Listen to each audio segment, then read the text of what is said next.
এ পর্যায়ে আমরা শ্রদ্ধাভাজন অতিথি অ্যাডভোকেট মতিউর রহমান আকন্দ ভাইয়ের কাছে আমরা জানতে চাইব, ছাত্র শিবিরের প্রতিষ্ঠা লগ্ন থেকে অদ্যাবধি ছাত্র শিবির বাংলাদেশের স্বাধীনতা, সার্বভৌমত্ব এবং ছাত্রদের অধিকার আদায়ের জন্য ইসলামী ছাত্র শিবিরের দীর্ঘ সংগ্রাম রয়েছে। আমরা আপনার কাছে ছাত্র শিবিরের দেশ এবং দেশের স্বাধীনতা রক্ষায়, ছাত্রদের অধিকার রক্ষায় ছাত্র শিবিরের ভূমিকাকে আপনি কিভাবে মূল্যায়ন করবেন, আমরা আপনার কাছে জানতে চাইব। আলহামদুলিল্লাহ রাব্বিল আলামিন, আসসালাতু ওয়াসসালামু আলা সাইয়্যিদিল মুরসালিন ওয়া আলা আলিহি ওয়া আসহাবিহি আজমাইন।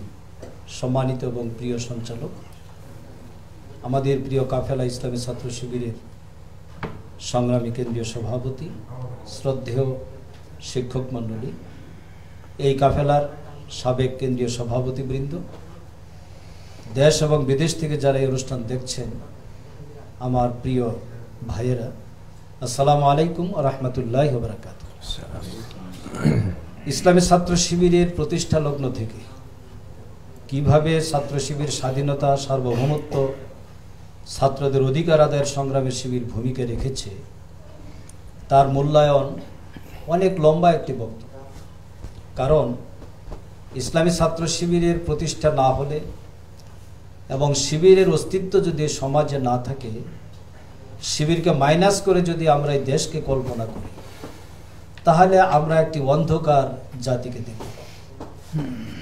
এক কথায় ছাত্র শিবির এদেশের মানুষের মাঝে স্বপ্নের সৃষ্টি করেছে, স্বাধীনতা, সার্বভৌমত্ব এবং ছাত্রদের অধিকার আদায়ের সংগ্রামে অগ্রণী ভূমিকা পালন করে শিবির ছাত্রদের কাছে একটি জনপ্রিয় সংগঠনে পরিণত হয়েছে। এই ক্ষেত্রে একটি কথা বলতে হয় যে স্বাধীনতা এবং সার্বভৌমত্ব প্রত্যেকটি দেশের জন্য অত্যন্ত গুরুত্বপূর্ণ একটি শব্দ। এই শব্দের সাথে অনেক বিষয় জড়িত। শুধুমাত্র সীমানা রক্ষা করাই স্বাধীনতা, সার্বভৌমত্ব নয়। একটি দেশের সীমানা থাকবে আর দেশের অর্থনৈতিক সমৃদ্ধি থাকবে না, নিজস্ব কৃষ্টি, কালচার, সংস্কৃতি থাকবে না, মাথা উঁচু করে দাঁড়ানোর পরিবেশ থাকবে না, কথা বলার পরিবেশ থাকবে না, অধিকার থাকবে না, এটাকে স্বাধীনতা বলে। সব কিছু বিদেশের ইঙ্গিতে চলবে, এটার নাম স্বাধীনতা নয়, এটা এক ধরনের পরাধীনতা। মূলত এই ধরনের পরাধীনতার হাত থেকে জাতিকে উদ্ধার করে একটি স্বনির্ভর রাষ্ট্র, জাতি এবং দেশ হিসেবে গড়ে তোলার যে কার্যকর ব্যবস্থা, এই ব্যবস্থাটা গ্রহণ করার মধ্য দিয়ে স্বাধীনতা, সার্বভৌমত্ব নিরাপদ হতে পারে। আজকে বাংলাদেশে একথা বলতেই হয় যে নিয়মতান্ত্রিকতা, গণতান্ত্রিকতার কোনো বালাই আমাদের সমাজে নেই। ইসলামী ছাত্র শিবির লক্ষ লক্ষ জনশক্তিকে নিয়মতান্ত্রিকতা শিখিয়েছে, গণতান্ত্রিক মূল্যবোধ শিখিয়েছে। ইসলামী ছাত্র শিবিরের একজন ছেলে সুযোগ পাওয়া সত্ত্বেও ভায়োলেন্সে জড়ায় না। অনেকেই অনেক কথা বলেন, শিবিরের বিরুদ্ধে অনেক অপপ্রচার ছিল, আছে, থাকা খুব স্বাভাবিক।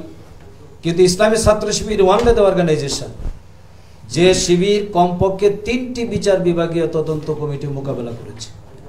একটি চট্টগ্রাম বিশ্ববিদ্যালয়ের ঘটনাকে কেন্দ্র করে, 2টো রাজশাহী বিশ্ববিদ্যালয়ের ঘটনাকে কেন্দ্র করে।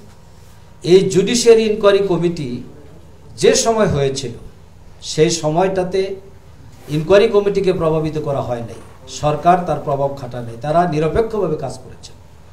প্রত্যেকটি ইনকোয়ারি কমিটি বলেছে যে ইসলামী ছাত্র শিবির কোথাও কোনো ভায়োলেন্স করেনি, কোথাও আইন লঙ্ঘন করেনি, নিয়মতান্ত্রিকভাবে, গণতান্ত্রিকভাবে তার আন্দোলন করেছে।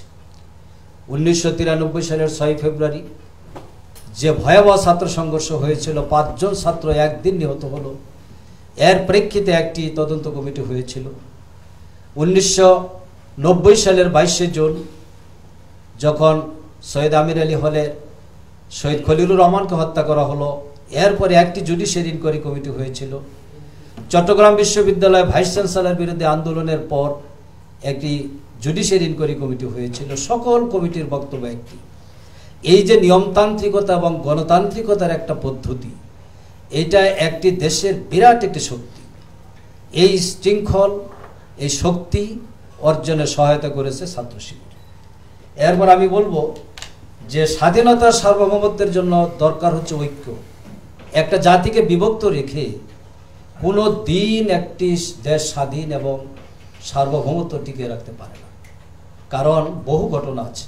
পলাশীর প্রান্তরে যে বিশ্বাসঘাতকতার কারণে সেদিন একটি যুদ্ধ নামক প্রহসনের মাধ্যমে সিরাজউদ্দৌলার পতন ঘটানো হয়েছিল, এর পেছনে সেদিনের জনশক্তি পরে বুঝতে পেরেছিল যে আমাদেরকে সাইলেন্ট করে রাখা হয়েছিল, আর সাইলেন্ট করে রেখে আমরা নীরব থেকে শুধুমাত্র দেখেছি, আমরা কোনো প্রতিবাদ করিনি। তার মাসুল দিতে হয়েছে 190 বছর পর্যন্ত।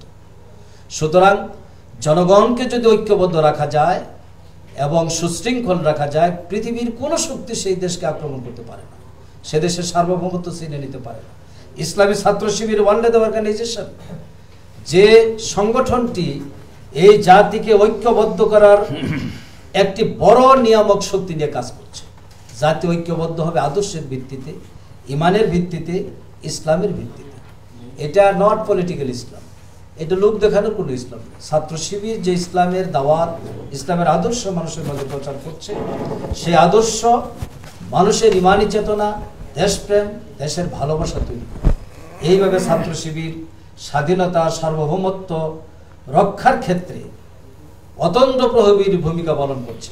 আমি অত্যন্ত দ্ব্যর্থহীন ভাষায় বলতে পারি, যদি কখনো এই দেশের স্বাধীনতার উপর আঘাত আসে, প্রথম কাতারে থাকবে ইসলামী ছাত্র শিবিরের লক্ষ লক্ষ জনশক্তি, এবং তাদের রক্তের উপর দাঁড়িয়েই এই দেশকে কেউ যদি কল্পনা করে তাহলে আসতে হবে। আমি বিশ্বাস করি সেই স্বপ্ন দুঃস্বপ্নে পরিণত হবে, কোনো অবশক্তি এই দেশকে ছিনিয়ে নিতে পারবে না ইনশাআল্লাহ।